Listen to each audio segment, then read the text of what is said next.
하나님이 궁유를 가르쳐준 이유는, 은혜를 가르쳐준 이유는 너도 나와 이제 사랑의 교제를 하는데 너의 인격으로 반응하라는 거예요. 그게 예배라니까요. 그 예배의 반응. 우리 주님은 긍휼의 하나님이기 때문에 우리의 예배를 받기에 합당하시세요. 가장 절망적이고 비천한 그 순간에 그 예배를 하나님은 기뻐 받아주셨어요. 악인의 번영도 잠시라는 것을 주께서 예배자로서 저를 가르쳐 주셨습니다.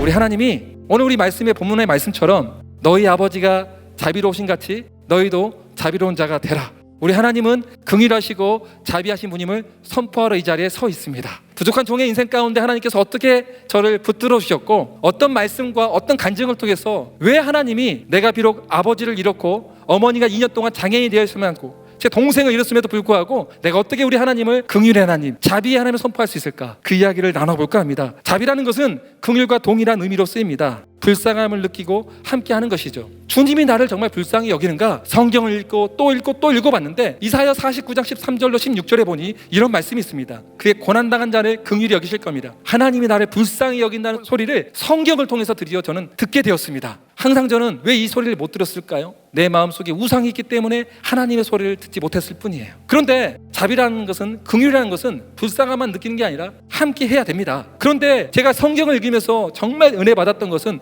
우리 주님은 우리의 문제를 바로 해결해 주지 않으셨어요. 그것은 우리 문제보다 더 중요한 게 바로 예수 그리스도라는 것을 가르쳐 주기 위함입니다. 그래서 기다림의 시간이 필요했던 거죠. 제게도 똑같았어요. 이런 객관적인 하나님의 말씀이 제게 어떻게 주관적인 말씀으로 와닿았는지 간증이 있어야 되지 않겠습니까? 지적인 동의의 수준에 끝난다면 그게 무슨 신앙이겠습니까? 이 말씀이 제게는 정확하게 임했습니다. 이사야서 43장 2절의 말씀이었습니다. 이 말씀이 실제가 되니까 행복해서 미치겠더라고요. 모든 것을 다 가진 기분이더라고요. 살아계신 하나님이 나와 함께 한다는 사실이 진짜로 믿어지니까 몸은 아프고 돈은 없는데 정말 행복한 거예요. 고린도서 6장 9절로 10절에 이름은요, 하나님 앞에 이름만 있으면 돼요. 저는 지금까지 유명하고 싶은 마음이 없어요. 하나님 앞에 이름이 있느냐 없느냐 그게 더 중요해요. 보십시오. 돈 없다고 전도 못하는 거 아닙니다. 돈 없어도 할 수 있습니다. 우리 마음 가운데 누가 있느냐가 가장 중요하다는 것이죠. 이런 긍휼의 하나님을 맛본 사람은 우리 주님이 뭐라 하냐면 너희도 이제는 자비로운 자가 되어라고 우리에게 도전을 주십니다. 왜 그럴까요? 오늘 본문 읽었던 누가복음 6장 36절 전에 6장 35절 하반부를 읽어보면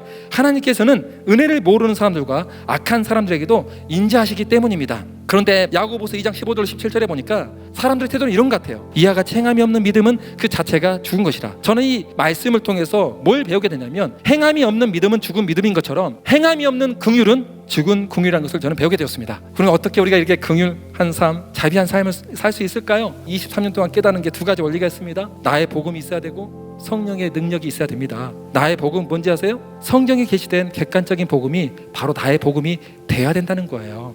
성령이 하나님의 뜻에 따라 기도하시는 우리의 보혜사 되시잖아요. 우리의 저력자가 되시잖아요. 우리의 위로자가 되시잖아요. 우리의 상담가가 되어주시잖아요. 이 좋은 성령이 임하더니 저를 해방시켜 주시는 거예요. 이 좋은 성령이 예수 믿는 자에게 누구나 다 있다는 거예요. 저는 이렇게 구원을 받고 나서 하나님이 이제 저를 긍휼의 예배자로 만들어주셨습니다. 불쌍함을 느끼고 함께하는 것을 아는 자들의 최고의 반응이 예배입니다. 우리 하나님 우리를 로봇으로 만들지 않았습니다. 하나님이 긍휼을 가르쳐준 이유는, 은혜를 가르쳐준 이유는 너도 나와 이제 사랑의 교제를 하는데 너의 인격으로 반응하라는 거예요. 그게 예배라니까요. 그 예배의 반응. 인생에서 가장 비천할 때에도 하나님께 예배 드린 것이 진짜 예배자예요. 우리의 문제가 해결되지 않았음에도 불구하고 우리 주님은 긍휼의 하나님이기 때문에 우리의 예배를 받기에 합당하시세요. 가장 절망적이고 비천한 그 순간에 그 예배를 하나님은 기뻐 받아주셨어요. 신계를 주신 이유는 반드시 회복시키기 위함입니다. 의인의 고난은 잠시입니다. 악인의 번영도 잠시라는 것을 주께서 예배자로서 저를 가르쳐 주셨습니다. 그런데